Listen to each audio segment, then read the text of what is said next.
And I share this story. August 3rd, 2019, I get a phone call, 7:30 a.m. It's from Michelle's roommate at the Women's Recovery House in South Philly. And she says, Josh, I don't know how I can tell you this, but your wife, mother of your 3 children, overdosed and died last night. And now it's like, bam, that hit me like, yo, what's dad gonna do? That hero dad that keeps getting that job and bringing the family back together? Yeah. You ain't bringing the family back to no more. Mom's dead.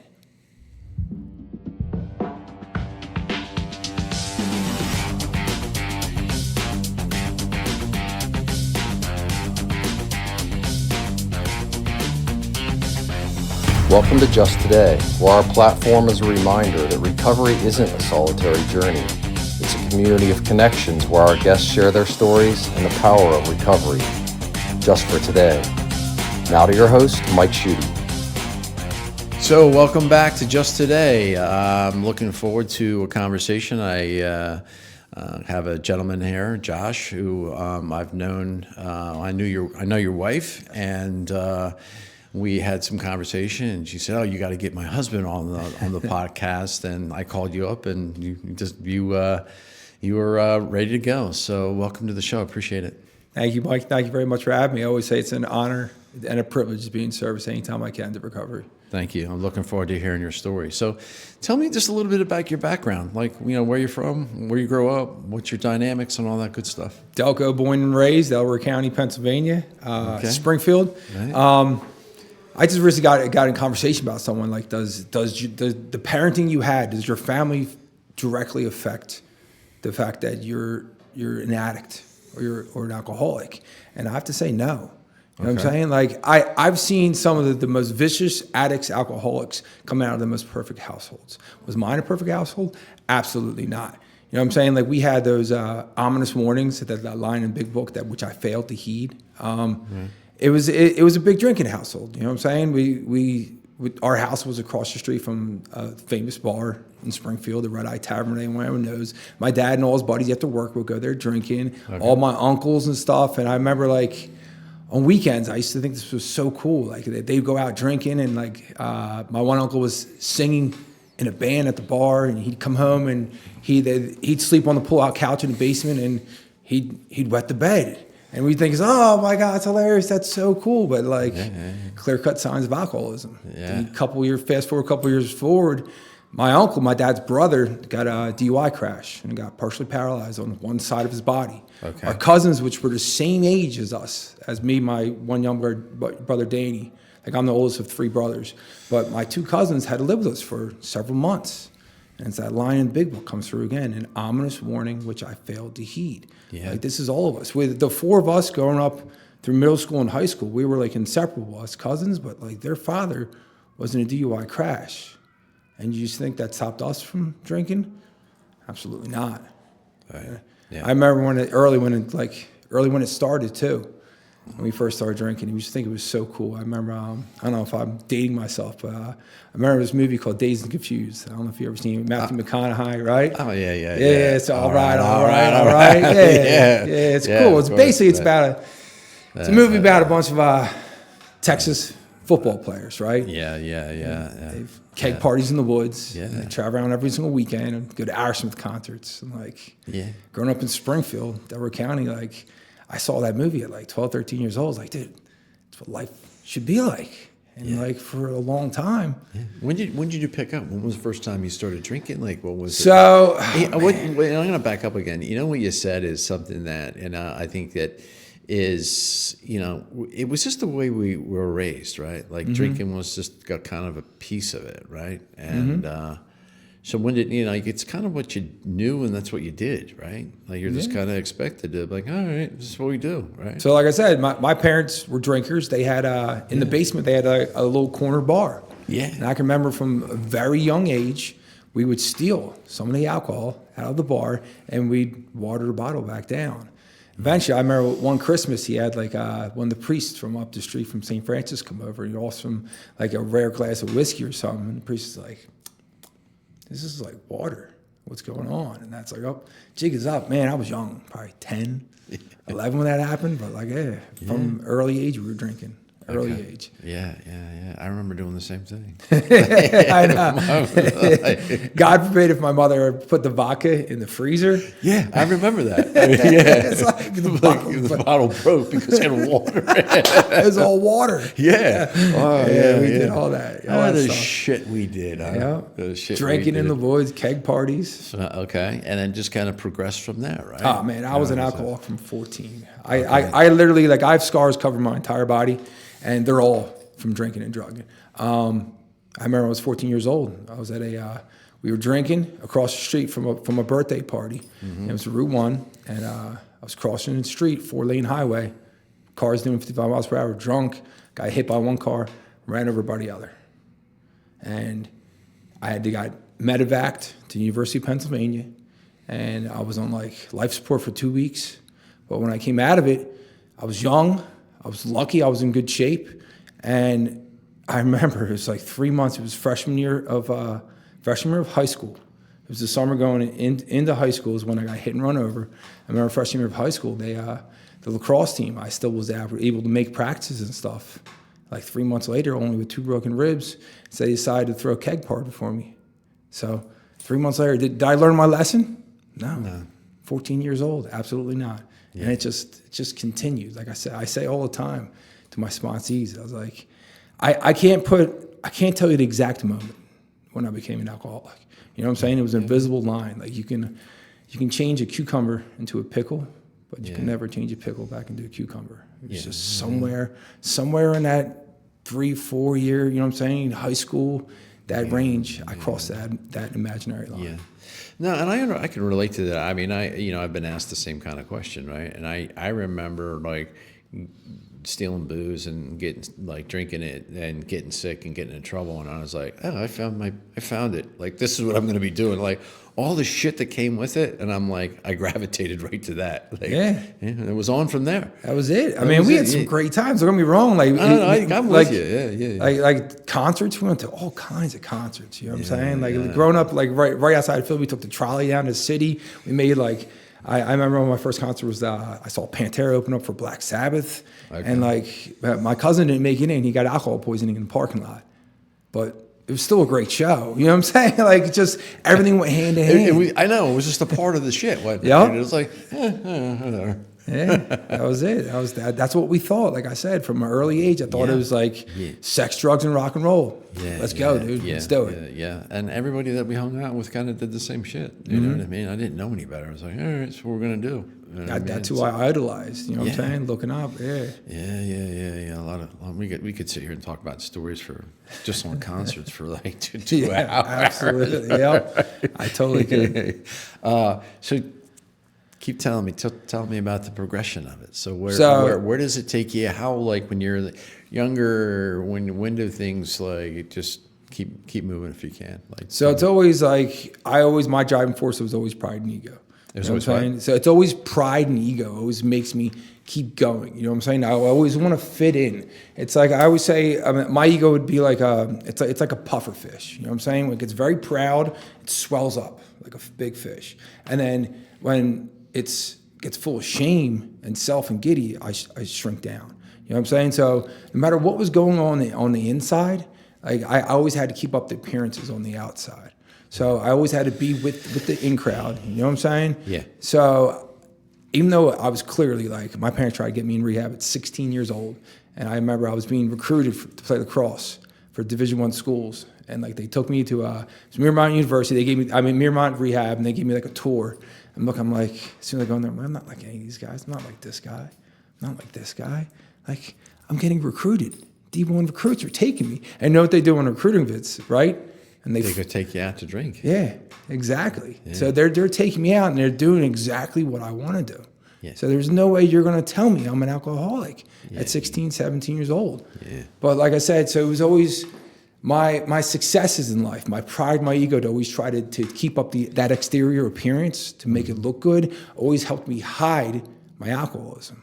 And that's what it did. Like I even though Christ, I was 19 after I failed out 1 year of college. You know what I'm saying? Those recruiting visits got me 1 year of college. I ended up coming back with my tail with my legs and a kid, because that's the way I party. You know what I'm saying? So I ended up having a kid at 19, And my pride and ego still, I still had to keep that parent, so I got to take care of the kid. So you have the full-time job, still got to go back to school. I look back now from such a young age. Look, it was crazy.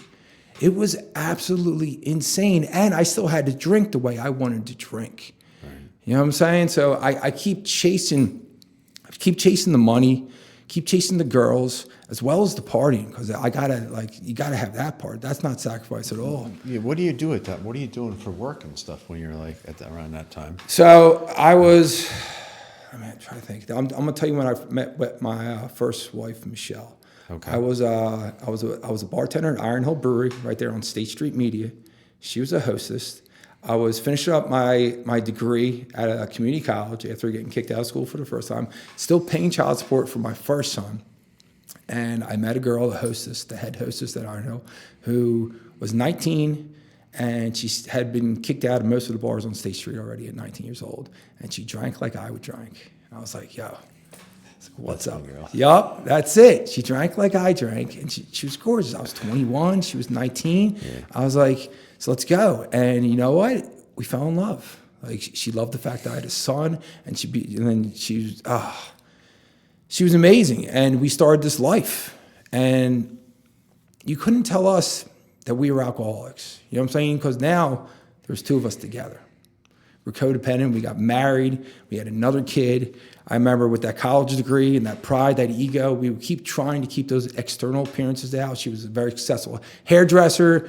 I ended up getting a job at Bowen Ridley Park, making close to $100,000 a year at 23 years old with 2 kids. I had a house. I had 2 cars. You know what I'm saying? Like, life was good. Yeah, like you're not telling me an alcoholic, but yet every single Friday, Saturday, and Sunday, party at the Gibsons. You know what I'm saying? It's surrounded. We're just surrounded by like other people doing the exact same thing. Yeah. And as you know, that progression starts, then it goes, it's every Thursday, every Friday, every Saturday, every Sunday. Then football season comes along, don't forget about Monday Night Football, right? So you got Thursday, Friday, Saturday, Sunday, Monday. And it's like, I'm going to work at Boeing on a Tuesday morning, and I'm stepping over the guys that are still there from the party on Saturday night.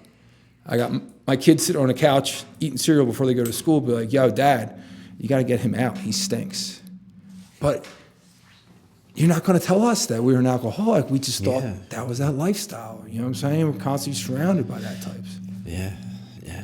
But as that partying progresses, you know what I'm saying, we get not just alcohol, all its little co-defendants, all its friends start coming in, you know what I'm saying? And as soon as you start mixing all the other drugs into it, it's when I say it's like a toilet bowl, you know what I'm saying? We start spiraling quicker and quicker, and the further we go down.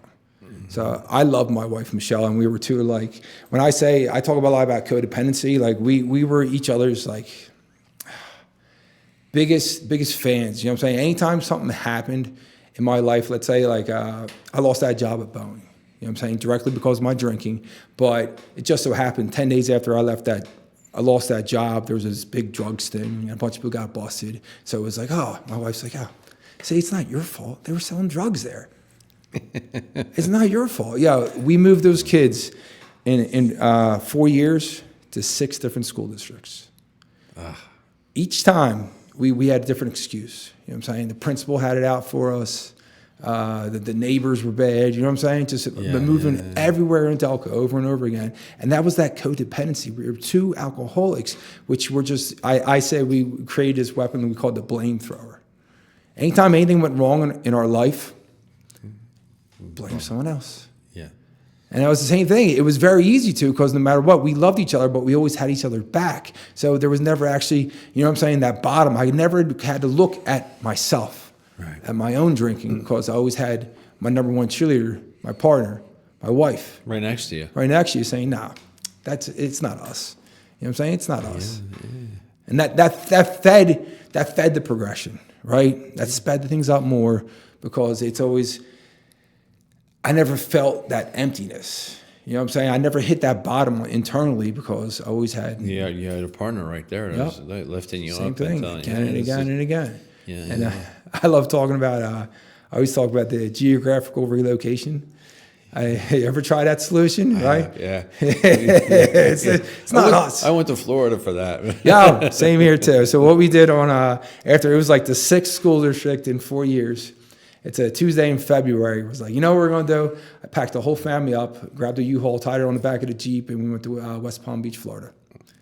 That's a solution. All right, let's go someplace where get away from Philly, get away from these drugs, get away from Kensington, get away that stuff. Yeah. We're going to go West Palm Beach, Florida.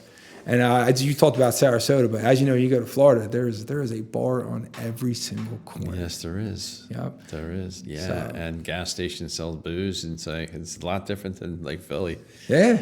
You know? So that's cool. So we put that hard stuff down. Okay, so when you were with her, were you? I mean, you said you were drinking, you were working for Boeing. Were you doing what other substance were you doing? Other things with her? At that Yeah, time? Okay. absolutely. Yeah, we picked it up. So everything, it's just a clear cut progression. So what do you gotta do when you're drinking all the time? You gotta mix a little cocaine in it. Yeah, right. Yeah. You have to. It always starts with the coke, and you're like, dude, you know what? I know a lot of people like to do coke too. So let's sell someone on the side to help supplement the income because no one's gonna catch. Because I'm working for Boeing. I'm building government helicopters. No one's going to think I'm a drug dealer at the same time too. So we're really we're just selling drugs to our friends to support our addiction. Yeah, I get it. And that just spirals up further and further. And when I say I lost so many friends to that opiate addiction, it wasn't until I was in my close to 30 until I started doing the opiates. Okay. Because it was always like for us, it was weed, coke, and booze. We always figured like we'll do just those three, and we're able to keep it somewhat together. Yeah. And even though I just lost job after job after job, I would come in. Is it just because you were just hungover all the time? Yep. You come in, you're not working, you're late, you're calling out sick, all the shit that we do, right? All Yep. that kind of shit. All that stuff. I lost my temper. I remember I was working for Pico one time. It was a great job. I was a line mechanic, and I was hungover, and I got in an argument with one of my bosses, and I cursed him off, hungover, like lost my temper, totally out of character, and I got fired. You know what I'm saying? Just one of many, like a couple, you know what I'm saying? Yeah. Things that are not like, if you ask anyone, would you ever see Josh lose his temper like that? They say no. But because I was hungover, like had like an hour's night's sleep from sitting up all night blowing, I was fine. Yeah. Snapped. And the tough thing about that is that people that I talk to, guys, even myself, when I go back, and it's these small little consequences that you can't really see, right? Now you can see them, right? You can talk about them. Yeah. But, I mean, they start to turn you in a different direction. And it's like, it's a little screwed up because you can't see it. Like, and I just remember all the stupid shit that I could see now and being like, went right past that one, right? Yeah. Right. Even from back, like I said, from the time I was 14, you look at all these clear cuts. I would say it's like God was like hitting me with like tapped me on the shoulder, and then eventually started hitting me with a baseball bat. Then it was like a 9-iron, and he kept hitting me again and again and again. All these little taps, like yo, wake up, and I was not. I wasn't. Yeah. You know what I'm saying? And it's it was. I always say like when I see young guys coming to this program, coming to recovery, it's like, thank God, because I was so thick-headed. Yeah. Like even today, I have to learn things the hard way. But it's like I've really had to get beat down to that gift of desperation. Yeah. And it didn't come till much later. It progressed even more. So you're down in so you leave kind of like the Delco area. You're down in West Palm, right? And you got your kids, you got your wife, and you're hanging out down there. You're thinking, okay, clean slate. Take me from there. All right. So yeah, that's what we're going to do. Like, we don't know any dealers down here. We don't know any drugs. It's all good. We're just going to, in fact, know what I'm going to do. I'm going to keep my unemployment from Boeing. I was like, you can go find a nice little hair salon you can work at. And dude, every single bar, on every single corner, they got that guy in the corner playing guitar and singing for happy hour. I think I can do that. So I changed my careers. I stopped building aircraft. I stopped being like the engineering degree I have. No. I'm going to be the happy hour guy. You know what I'm saying? Because why? I can hang out the whole time in the bar. I can drink the whole time I'm working. And they pay me cash. So what the hell are you hold on a second. Would you pick up a guitar? Well, no, I'd always, like I said, my family. You were just like, you were like, no, so you're working in bars now. Yeah. Okay. So from a very early, my family, like there was always, my grandfather played piano. I always played guitar. We always had that music scene, you know what I'm saying? I was always in like hanging out with guys in bands and stuff. But like, I decided like, hey, you know what I'm doing? Like, my wife can be a hairdresser. I'll stay home with the kids, and every single night I'll go out and I'll do this happy hour, and I'll make cold hard cash. And it was great at first. Yeah. And then eventually, like I say it all the time, my drinking caught up with me. My disease is progressive. So I wasn't doing any of the drugs or the hard stuff for these 18 months in Florida, right? But the drinking got so bad. I remember I just deal with this one bar, like it was $200 for like 3 hours I'd play for. You know what I'm saying? I'd go up and get cash at the end of the shift. I'd go get my cash from the bartender, and I was like, "Yeah, where's my $200?" And the guy's like, "You owe me $50." I was like, "What?" No, the deal was you pay me $200 for me playing for 3 hours. He's like, "You drank $250 worth of alcohol yourself. You owe us $50." So that's it. The wheels came off again. You know what I'm saying? And it's like all of a sudden now I'm costing the family money going out every single night, drinking because my drinking's so bad. And my wife's right along with me because when she gets done her shift, you know what I'm saying, with like she'll come over and hang out at the bar as well. So we pulled out that blame thrower again, made some excuse like, "Oh, these schools down south, they're horrible. The kids were getting better education up in Philly." You know what I'm saying? Let's pack all our stuff up and let's go right back to Philly. I say it often, like we took a break from the hard stuff for those 18 months, but our disease was waiting for us. So what do you think happened the first day we get back to Philadelphia? Make a drive around the way to get really what we were looking for. Okay. And at that point, that's when stuff started getting really dark, getting real bad real quick. So when you come back up here, what are you doing for work then at that time? Like, what are you like trying to like? It's like, what are you doing? Yep. So that's when I'm falling back on just like I always make jokes like in Delco, everyone knows a carpenter, a plumber, a handyman, some kind of like manual, a roofer.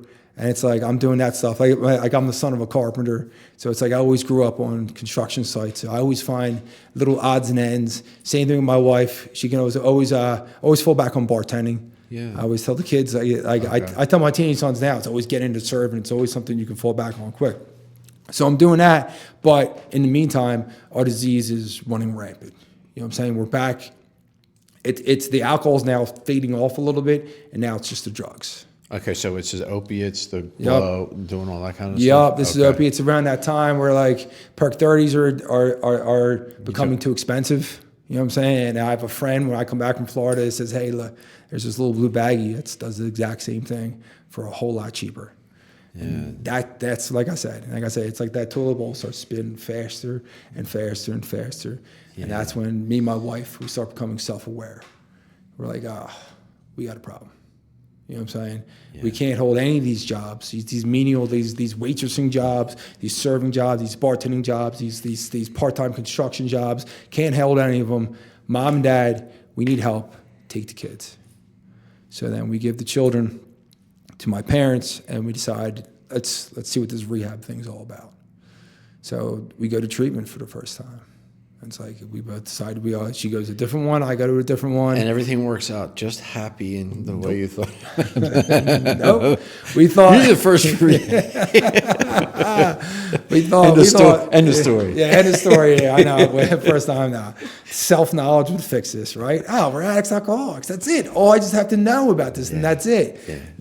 No. We get out. Like I said, we don't have any of that time. My parents are helping out with the kids, and we decide we're homeless, so she's got to go to women's recovery house. I got to go to men's recovery house. I hit that recovery house. It's in South Philly, and I'm looking at these guys like not married, never really had jobs.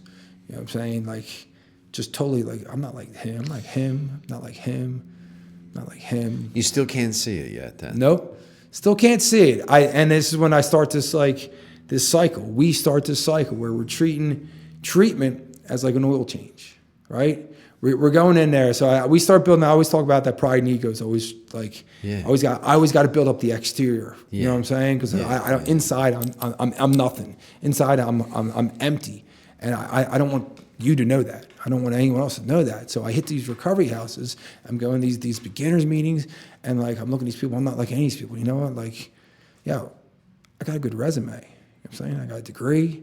I was like, I can interview really well. No, I'm not doing. I'm going to get a job before any of these guys. I'm going to make more money than any of these guys in this recovery house. And I'm going to get the hell out of this recovery house, get Michelle out of her recovery house, and we're going to get the kids back. You know what? Pride and ego is a powerful thing. I say us addicts, alcoholics, dude, we put our minds to something, dude, we accomplish it, right? Oh, yeah. And I did. Yeah. And sure enough, as soon as we start seeing the kids again and start getting the kids back, I say, I get a job, I get a place, I get Michelle out of her recovery house, and then we start living together and we start seeing the kids again. Hey, it wasn't that bad. We can try again. You know what I'm saying? You can have another drink. It always, I say I'm an alcoholic because it always comes back to alcohol. It's the first thing. Yeah. Always the first thing I pick back up. Which is the thing that's going to just take you right to where it's going to take you. Every single Every time. I put 2 drinks in me. I'm like, I'm not spending $8 on a draft. I'm gonna go around the way and just get me $10 and get what I really want. Get me there. And then it comes right back off. It's the first drink, man. It's like that first drink, you're like gone. That's it. Just forget it. I share this story often. So in those days, so we're doing the cycle again and again and again. You know what I'm saying? We're going back to rehab. We're coming back to the recovery houses, and it's get a job, money, and then when I start pick back up when I have those jobs, and I'm trying to save up for the recovery house. I remember it was one Sunday afternoon. It was a gorgeous Sunday. It was like it's fall football. The Eagles are on. I'm like, you know what I'm gonna do? It's like I'm gonna go down to Old City. I was like the guys at the recovery house think I've work. I'm just gonna have a beer, 2 beers. One of those nice places, you know what I'm saying? There's really nice bars in Old City. Yeah, I know it. Yeah. 2 beers, and all of a sudden, bam, I wake up somewhere in Kensington with an oxygen mask on my face in the back of an ambulance. And the EMT's looking at me. And he says, yo, Josh, will you just die already? I'm like, what? I take the mask off. I was like, that's not very professional, dude. That's why I said to the guy, because he says, will you just die already? And he says, what do you mean? This is the 6th time this year we've brought you back, Josh. I had forgotten that I tried that same exact plan just to go out for 2 beers 6 times previously in that same year. You know what I'm saying? Like, I'm not saying I totally forgot it. Like, I had that overdose. But, like, my disease shut that off before I made that decision on that Sunday to go down to Old City to watch that Eagles game and have 2 beers. My disease just blocked that off. That I already tried this. Crazy, isn't it? 6 times previously. It's like the insanity in my mind. Yeah. It's that rat race. Like, if we keep doing the same thing over and over again, what's that called? And that's a cycle. We keep doing again and again and again. And I share this story. August 3rd, 2019, I get a phone call, 7:30 a.m. It's from Michelle's roommate at the Women's Recovery House in South Philly. And she says, Josh, I don't know how I can tell you this, but your wife, mother of your 3 children, overdosed and died last night.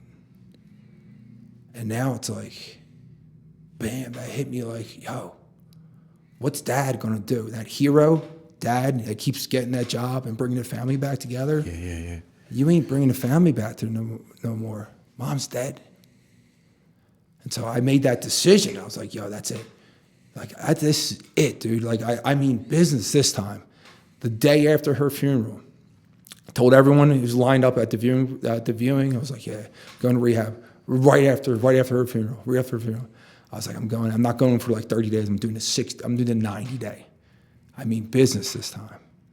I go in for 90 days. I'm learning about my people, my places, my thing. I'm sitting in front of the class every single meeting. You know what I'm saying? I'm running meetings. I'm talking to counselors afterwards, learning about my trauma, my people, my places, my thing, all this kind of stuff.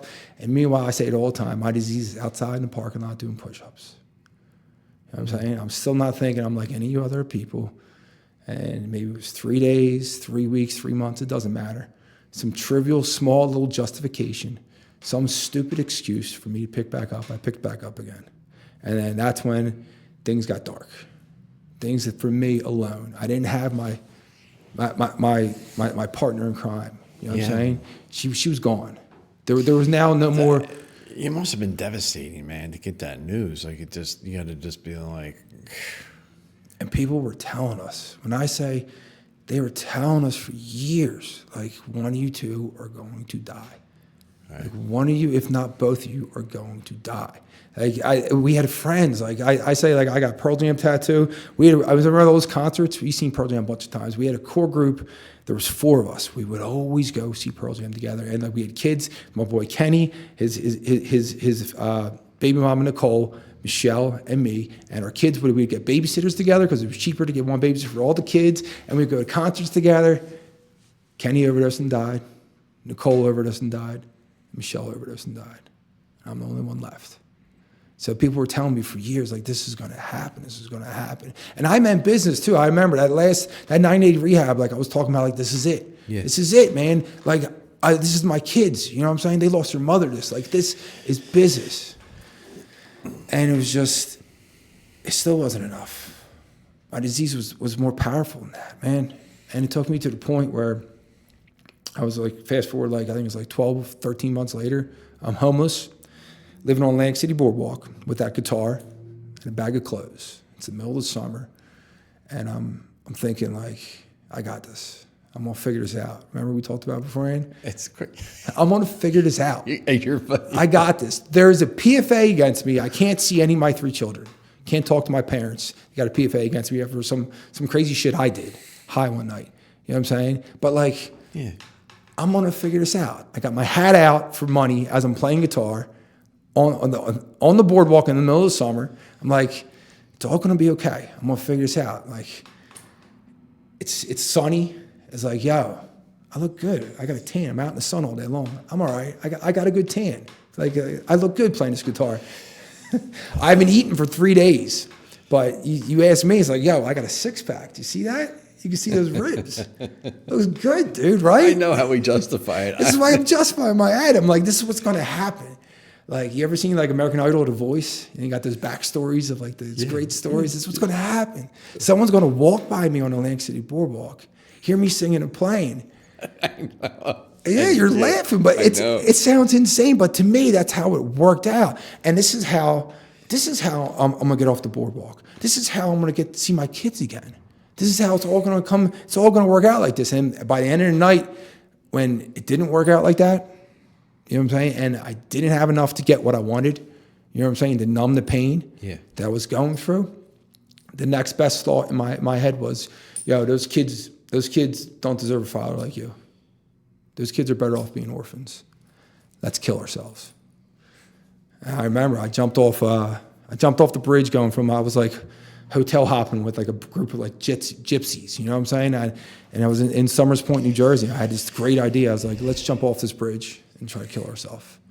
And I was the bridge going from Somers Point to Ocean City, New Jersey. And I remember, didn't kill me. And I'm like swimming a little bit, and someone saw me try to kill myself and called the cops. Cops are pulling me out of the water. I'm still lying. I'm like, yo, what are you guys doing? I'm just going for a swim. You know what I'm saying? But that's when that gift of desperation hit. Like at that point, yeah. Like there were darker times. There were worse times. Yeah, like there was more like foxhole prayers. I was in jail, and like I'd call home. My mom would be like, "Yo, thank God you're alive." I'm like, what are you talking about, Mom? You know what I'm saying? Like I'd worse overdoses. Like I got scars all over me. Like this was a bad one. Waking up from the hospital from this one in Friends Hospital was a bad one. But something was different that time. Something was just different. I was tired. I was tired of trying it myself.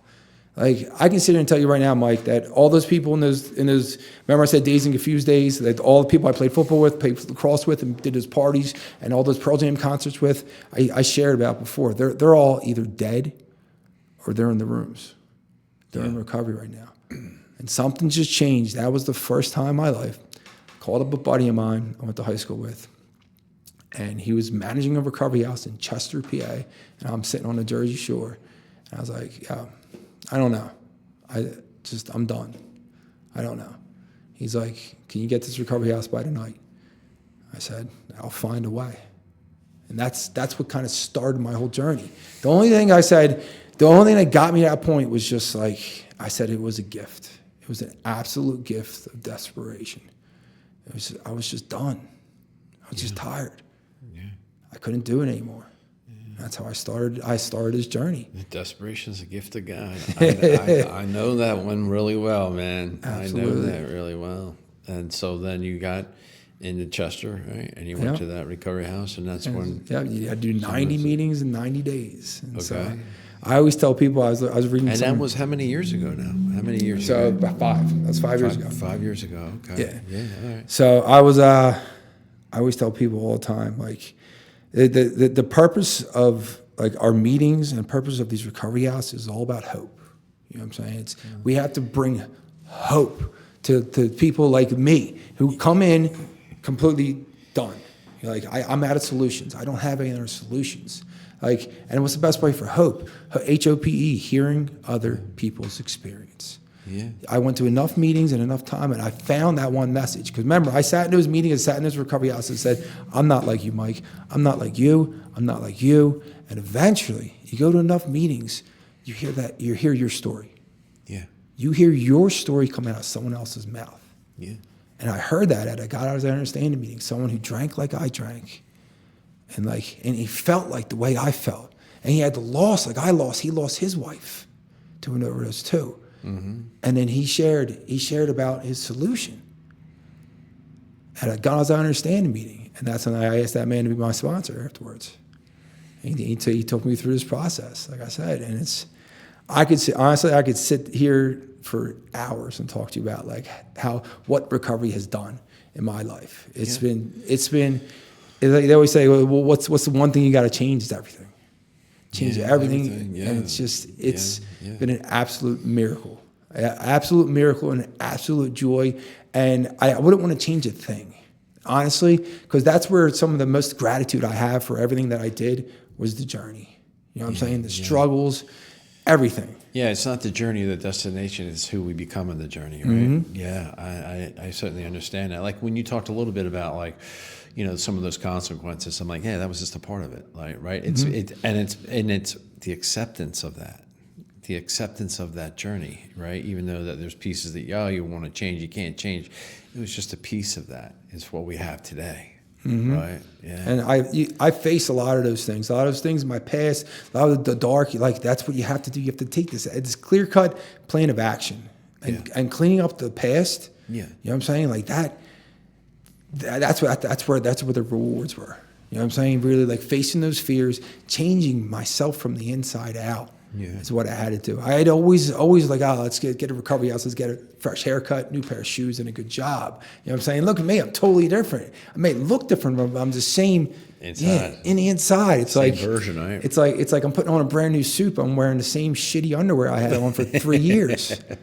I stink when you get close. Yeah, it changes within. Yeah, when you get close to me. And I learned I had to change everything from the inside out. Then everything else followed after that. Once I started really like dialing with my higher power, finding God and putting those action steps, you know what I'm saying? 4 through 9, doing that inventory, making those amends. 6 and 7 were so key to me. Start working on those defects. Yeah. Changing who Josh was. I saw who Josh was on paper. I'm like, I don't like that guy. Yeah. Like that's who I was. Yeah, that's when I did the 4 steps, like really looking at my personal inventory. That was when I started to see some stuff. Yeah. I was like, oh shit, like we just said, it was in here. Uh-huh. And then finally letting that go. I didn't even have to like, it was when you probably have the same experience, when I was writing 4 step. I didn't have to do my 5th step yet. I'm like, I'm doing all this. I'm getting to the 4th column. I'm like, the problem's me. Yeah. Like, I'm the problem. I'm looking at this guy I'm putting on paper. I don't even need to tell another person about it yet. I'm already seeing it like, this is what I got to change. Yeah. And it's that action. You know what I'm saying? It's that plan of action. I say it all the time, like, I love service. Yeah. Like, service is my way to show gratitude. You know what I'm saying? Gratitude is an action word, is to give back. And it's like, I also bring this attitude of this joy and this excitement and this passion for this way of living, because this is better than any other type of living I've ever had. Yeah. You know what I'm saying? Like you met my wife Laura now, and like this is the number one thing in our life. Yeah. Like our door is constantly revolving with sponsees in and out. We're constantly watching the kids for one or another, so one of us can go do a service commitment for someone else, and we understand that comes first. That whole self-sacrifice, the life of self-sacrifice, is so much more rewarding than chasing money. You know what I'm saying? Yeah, no, I understand that. It's something that I just talked about. It's like the thing about it is what you described was like, for me, it had been chasing these shiny objects in my life, right? You're chasing women, you're chasing booze, you're chasing drugs, you're chasing this, you're chasing the job. It's like, no, and That's what the amazing thing about recovery has given me. I mean, that's why I do this podcast. That's why I do all the things that I do, because, my sponsor said something to me probably 3 years ago. And he just said, I figured it out. So I'm on the phone like this. What is it, man? Mm-hmm. He's like, just helping the next person. Mm-hmm. And I was like, that's it? Yeah. And then I didn't really understand it at the time, but I started to learn that. I was like, yeah.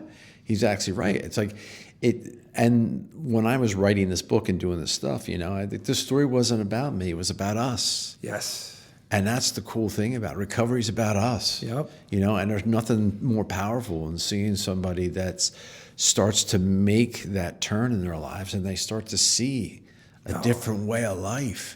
And it's just that's why I like going to meetings. Yes. Because I love going to the beginning meetings. I like listening to the guy who's been there and he's 30 days and his life is going to the toilet. And I'm like, welcome to the party. You're going through the fire right now, but there is a solution. And if you stay this course, trust me, it will get better. And I remember my sponsor, I'm like, just don't pick up today, everything's going to be fine. I'd be like, you're out of your mind. You know what I mean? But it's the truth. You just don't pick up today, you got a shot, and life is going to get better. And then all of a sudden, I just literally, there were days, you remember the days, you're just all right, just don't pick up today, right? I'm like, all right. And after a while, you're like, yeah, actually my life is getting better. And then the gratitude of that, you know what I mean? So it's just very, very powerful. You shared about one of the most favorite things I find in this program is that what happens when helping others. I call it the lamplighter effect. You know what I'm saying? If you could help someone, you see it in their eyes. You know what I'm saying? Like you lit a bulb inside of them. You know what I'm saying? Maybe it's usually it's especially when I hear someone's fifth step or someone just before that, the light comes on in their eyes. And it's they start getting the material things back. They get their kids back. They get their life back. But it's that you see that serenity. You know what I'm saying? You see what this program really does. This recovery, literally, we get the blind to see, we get the deaf to hear, and we literally raise the dead. You know what I'm saying? We come in these rooms looking like death, and we become functioning members of society and wonderful humans. Yeah, you shared about it too. I chased money, I chased women, I used to mix all kinds of combinations of drugs for different types of highs. Dude. Oh yeah, I did it all. The best high I've ever gotten, like I said, is watching another man get this. Yeah. You know what I'm saying? Putting his hand in God's hand. You know what I'm saying? And watching it, be wow.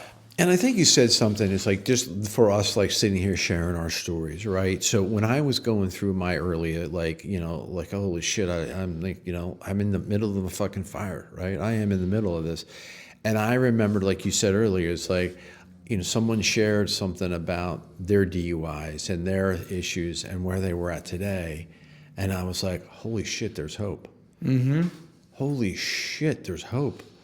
And I'd gravitate to that person and they would sit down and talk to me about all the stuff that it's cool shit when someone shares that story and someone hears that it's going through it because they're like, oh, I can do this. Yep. I can choose a different path. Yeah. And that's fascinating. That's it, man. It's all about hope. That's what we are. We are hope dealers now. Yeah, hearing other people's experiences. Mm-hmm. HOP. I told you it was cool, Joe. I told you he was cool. So thanks for coming out, man. It's really awesome. Really nice to meet you, and we'll just keep doing what we're doing and go from there. I always say, man, I think it's an honor and it's a privilege anytime I can give back to recovery in any way I can. Yeah, we appreciate it. Thanks Thank you. again. So thanks again for watching the podcast. Please subscribe if you like, and to get more information, please reach out to just-today.org.